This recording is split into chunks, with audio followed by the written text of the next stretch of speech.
pertama itu personal blog, jadi kayak istilahnya WordPress atau blogspotnya. Di situ ada notification, jadi seperti pemberitahuan aktivitas yang terbaru dari grup yang digabungin. Terus ada messaging, jadi itu untuk setiap user itu dapat berinteraksi atau berbagi informasi. Terus ada timeline, terus ada profil management. Ini seperti kayak profil si user sendiri, dia kemampuannya apa saja yang dimiliki, terus riwayat hidupnya seperti apa. Nah, yang terakhir itu ada fitur Bandung Wiki. Jadi diharapkan di aplikasi ini itu seperti membentuk Wikipedia tapi khusus untuk warga Bandung. Jadi setiap user yang ada di aplikasi ini dapat berkontribusi membuat artikel atau mengedit artikel di Bandung Wiki. Nah, ini ada use case-nya dibagi per fitur tadi. Yang pertama untuk profil manajemen, si user dapat view profilnya dan juga mengedit profilnya. Kalau untuk yang Bandung Wiki, dia bisa create wiki, bisa juga edit wiki. Setelah itu untuk yang personal blog, dia bisa view blognya sendiri, bisa nulis blog sendiri, bisa komen blognya, bisa menggait blognya, bisa memberikan rating, jadi ratingnya itu ada berapa, terus bisa edit blognya, terus bisa share blog dia ke dalam grup.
Oh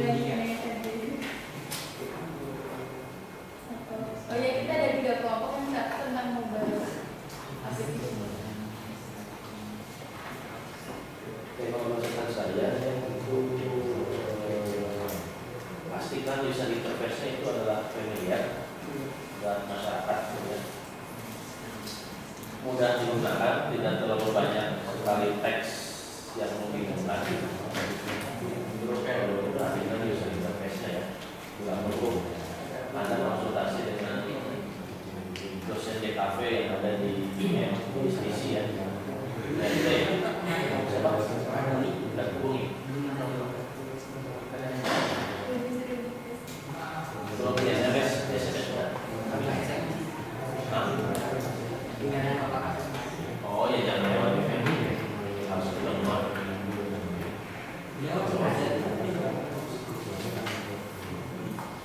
Itu penting ya bisa interface. Kemudian kesederhanaan tadi sama. Jadi kita bikin yang simpel-simpel saja. Tidak terlalu meribetkan masyarakat dan masyarakat itu nyaman gitu. Kemudian harus ada fasilitas promosi seperti Facebook kan ada iklan ya, tapi ini iklannya mungkin iklan lebih ke iklannya milik Pemkot ya, iklan apalah misalnya makan apa bersih-bersih ya. Jadi iklan itu memang bukan iklan komersil tapi iklannya milik Pemkot ya apalah jadi himbauan teks lahir itu ya. Kalau di Facebook kan itu malas-malas ya iklannya ya, obat kuat lah, ada obat apalah gitu ya, bukan hanya itu gratis ya, gratis ya, jadi kita nggak bisa milih terus jadi yang apa. Nah itu ini juga bisa dijadikan sebagai kompanyennya wali kota masyarakat sambil mengedukasi juga dia juga harus memberikan kompanyen selain mungkin komunitas apapun bisa nimbrung di situ. All community, semua komunitas bisa dibangun di situ. Tadi ada masjid gerejanya, jadi ada komunitas masjid atau komunitas gereja atau ada gabungan juga dialog antara Islam dan Kristen misalnya di situ bisa terjadi perdebatan. Nah itu difasilitasi di situ. Jadi masjid gereja itu apa maksudnya? Apa menghubungkan masjid dengan gereja? Lewat apa hubungannya? Lewat jaringan komputer. Buat apa ada? Ya, apa ya gitu ada jaringan komputer tapi nggak ada kontennya gitu. Nah, itu juga masyarakat juga kalau diinginkan. Gitu. Ya dipastikan itu tadi problemnya gitu ya. Apa sih masalah? Juga perlu survei gitu ya. Survei dari tukang proyek gitu ya. Itu yang ada perpustakaan di mana ya di Ciputra ya. Hanya kebutuhan mereka belajar seperti apa gitu ya. Kalau belajar dan ternyata memang sebagian besar perpustakaan itu sangat membantu. Jadi sambil menumpang baca-baca. Nanti ada tukang sapu misalnya, handphonenya BlackBerry rata-rata. Tukang sapu jalan sambil capek komunikasi. Itu perlu dipastikan bahwa aplikasi Anda itu manfaatnya besar seharusnya. Jadi tadi justifikasinya yang harus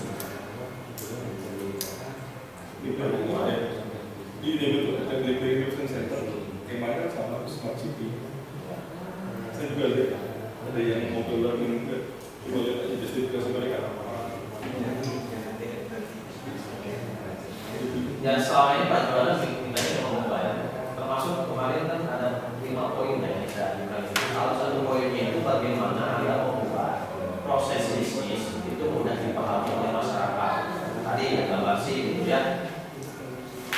Kalau masyarakat liatin ponsel, pusing, ngerti.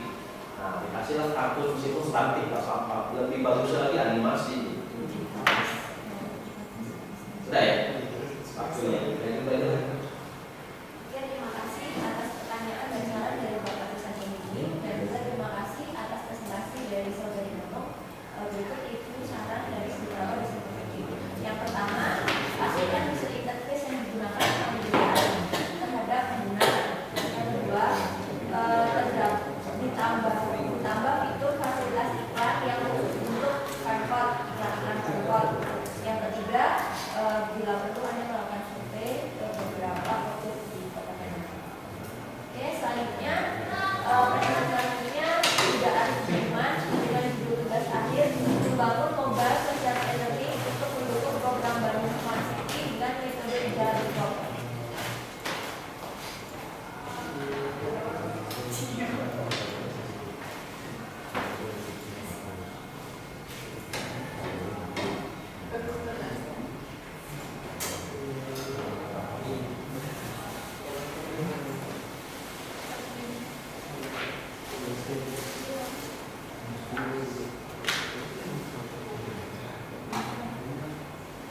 hasil kemajuan tugas saya yang berjudul membangun aplikasi mobile social learning untuk mendukung program baru Smart City yang seperti yang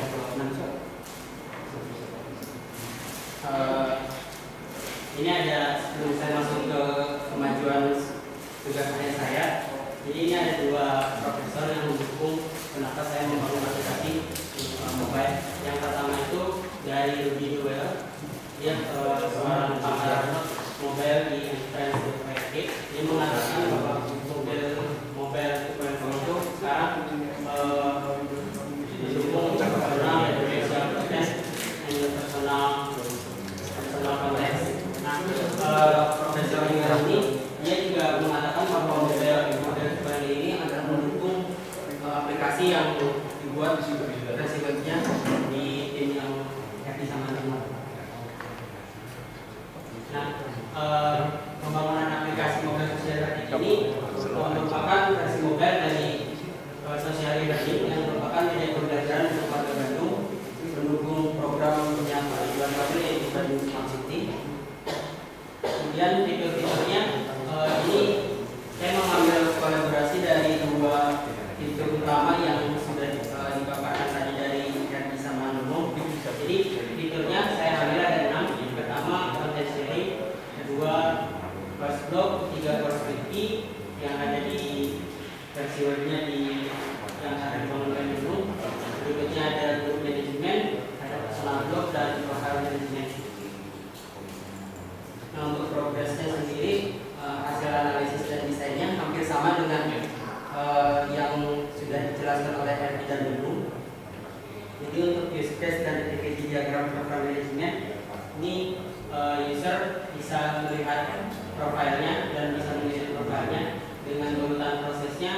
Ya, pertama melihat profilnya lalu bisa mengisi apa saja yang bisa jadi di profilnya, antara lain ada skill, experience, foto dan data pribadinya. Di situ disubmit profilnya.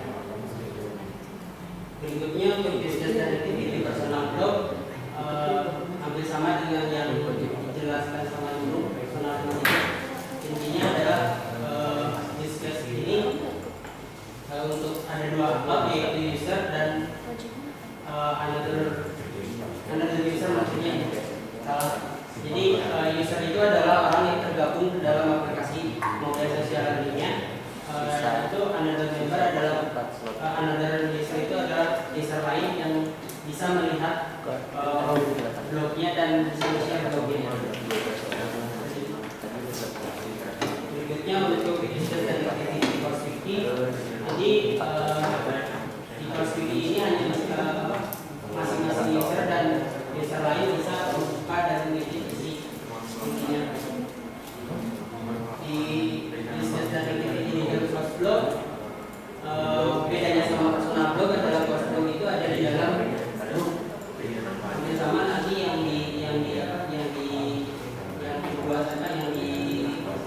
kontennya itu adalah sebuah blog gitu, jadi mirip kayak blog. Ini ada use case activity diagram untuk content sharing. Jadi nanti setelah membuat konten, mengisi data, mengisi definisinya, itu masing-masing dari yang members dan member lainnya bisa melihat dan melakukan pemetakan. Kelas diagramnya perpaduan dari yang tadi ada dari versi webnya. Jadi saya ambil yang untuk user, discussion, group, content dan kalian. Untuk IRD sendiri sama dengan yang versi webnya. Jadi nanti karena kita akan mengambil data yang sama. Nah, untuk tampilannya sendiri saya belum buat mock-up-nya akan seperti apa. Tapi dari beberapa yang sudah saya baca dan saya lihat dari hasil yang sebelumnya dibuat, itu memang minim sekali yang membuat aplikasi menggunakan teknologi ADF Mobile. Oh ya, sebelumnya, jadi aplikasi yang saya buat ini akan menggunakan teknologi ADF Mobile. ADF Mobile ini sendiri salah satu kelebihan utamanya adalah dia bisa dideploy di dua platform Scala Enterprise, yang dua itu Android dan iPhone. Nah, sampel view-nya seperti ini. Jadi nanti untuk web experience-nya intinya nanti bisa seperti tampilan course wiki-nya seperti itu. Untuk yang tengah ini, jadi intinya bisa tampilan ini akan seperti tampilan booking. Ini untuk ada web sampel view lagi untuk halaman logis. Tampilan yang seperti ini itu adalah tampilan view menggunakan teknologi IMX itu application mobile ADF mobile XML. Nah, yang sebelahnya itu untuk tampilan profilnya nanti akan dilihat seperti ini. Nah, tambahan berikutnya adalah untuk progres kemajuan ini ada instalasi developer sebagai IDE untuk membangun aplikasi menggunakan teknologi ADF mobile dengan mengextend ADF mobile sendiri. Berikutnya ada setup dan konfigurasinya. Kembali disampaikan Pak. Jadi untuk konfigur iOS-nya masih belum bisa Pak.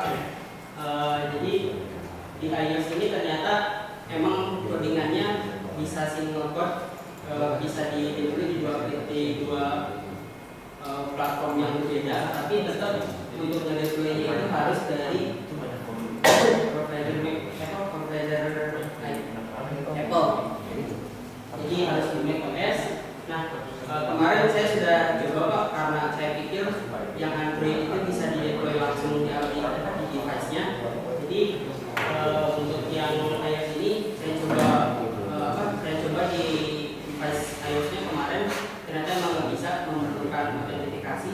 Paling kalau idenya itu harus aplikasinya dimasukkan ke App Store.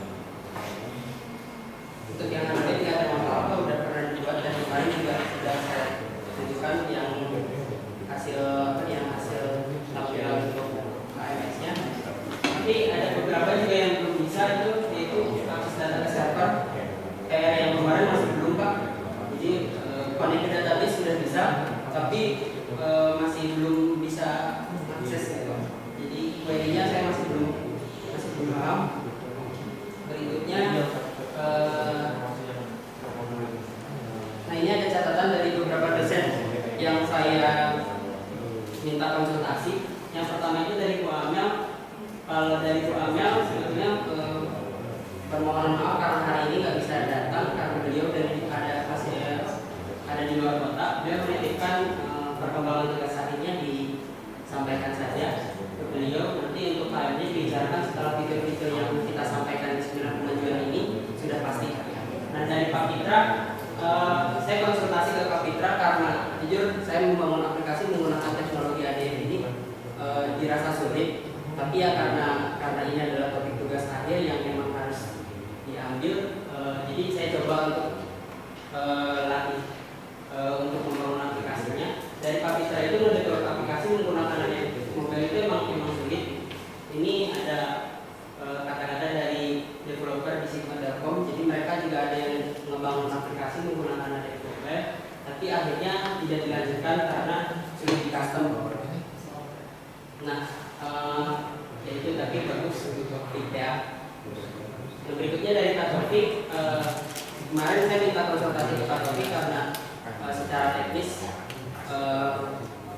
mudah secara teknis bisa membantu, dan kemarin juga sudah konsultasi Pak Taufik siap membantu. Kita bisa belajar sama-sama membangun aplikasi menggunakan teknologi ADF mobile. Sekian presentasi dari saya. Jika ada pertanyaan.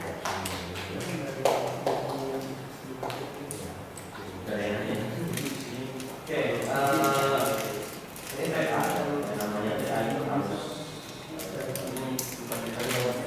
berbeda dari orang. Ada sigma itu soal orang. Ya, jadi saya dilanjutkan ini orangnya masih di bawah standar potensi, ini somong-somong dia. Nah, jadi tidak bisa dijadikan rujukan itu. Meskipun Pak Fitra dalam nah,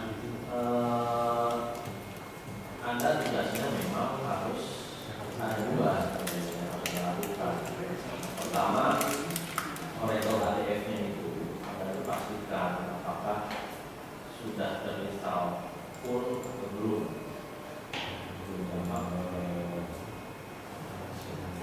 Plugin-pluginnya. Jadi siapa tahu. Karena sebagian di YouTube kan orang gampang tuh lihat video-videonya. Bikin ADF klik selesai jadi. Bisa ke EOS jadi. Nah, apa yang membuat orang itu bisa seperti itu? Itu orang luar ya Pak? Iya, seperti YouTube. Apa yang videonya? Iya Pak, kalau dari orang luar sih dilihatnya sepertinya mudah Pak. Cuma kalau sudah masuk ke arah teknis, jadi ada beberapa yang tidak dijelaskan di video. Kayak misalnya kalau Ya berarti kan sebenarnya itu bisa bukan menjadi masalah kan? itu berarti emang harus Harus diteliti di ekspor, dalam itu Pak, observation, observasi. Jadi tidak hanya melihat, tapi juga mengobservasi. Itu yang ingin dilatih di kita ini. Jadi hanya melihat, kemudian menyimpulkan, tapi bisa memprediksi. Nah, menurut Anda, ini Anda ini ada berapa anak-anak? Empat. Ya. Kalau yang di LC itu ada tangga cuma masuk. Yang kecilnya 4. Nah, kalau kita observasi, kita tuh memperhatikan hal seperti itu namanya observasi. Tapi kalau melihat, ada beberapa kali melihat tangga di situ, ya segitu aja. Ditanya berapa kali ada observasi? 100. Ditanya, berapa anak tangga di situ? Kalau ciri-ciri orang yang observasi itu orang yang rilis, hanya pas masa. Ada orang mana? Saya mau bilang masih Bandung. Apa arti Bandung? Bandung bagi kota kelahiran saya. Apa artinya Bandung? Bagi saya pengen Bandung. Artinya apa Bandung artinya? Oh, Bandung. Bandung itu ngumpul masa. Nah, itu ciri-ciri orang yang melihat tapi tidak observasi. Saya tahu saya orang Bandung nanti ditanya arti orang apa sih? Bandung itu artinya apa? Bandungan. Bandungan itu kalau dulu itu Bandung itu Bandungan. Bandung itu Pak. Itu jadi observasi. Nah, tujuan Anda di sini adalah observasi. Sampai ketemu. Tujuannya adalah observasi. Tidak hanya melihat yang bisa bikin gini, bisa menanya tadi apa sih kenapa harus bikin itu observasi. Kalau Anda hanya bisa bikin itu saja, berarti tidak. Makanya harus dicari masalahnya apa. Berarti Kak melanjutin. Nah, kalau Anda mentok saya kasih dua pilihan. Oke, Oracle ADF mentok, ya berarti Anda harus menjadi Oracle ADF. Sudah ditawarin. Bagaimana bisa kerja di Oracle? Disuruh install soalnya susah, kita belum install ini susah. Ya udahlah, kerjanya di Google. Tapi di Google berapa dengan Android? Itu yang kedua ya paling Anda pakai Java 8.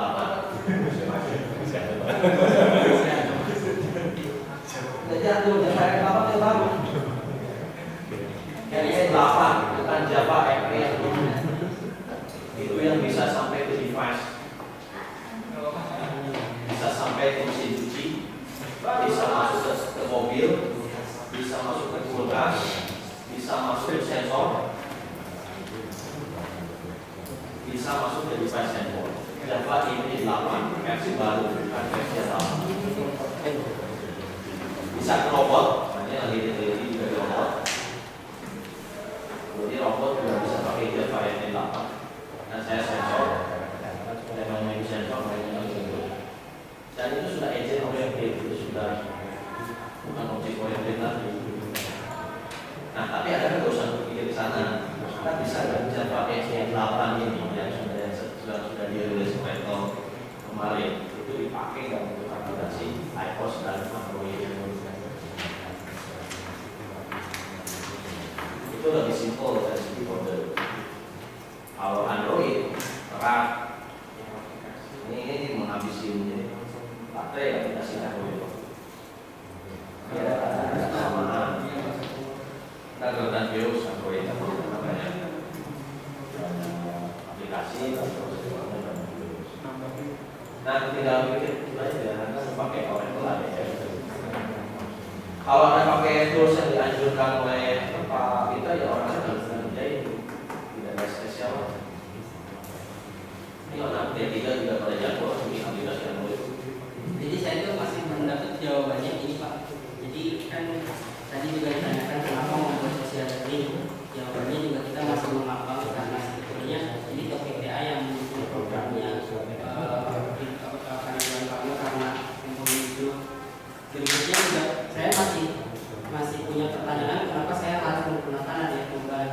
Tapi saya punya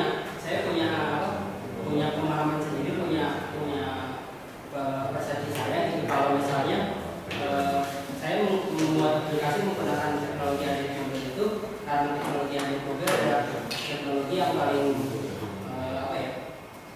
beda sama yang lain gitu yang tadi Bapak sampaikan, lebih secure juga dari sisi pembangunan aplikasi juga nggak bisa kita ngambil nggak bisa custom gitu aja. Jadi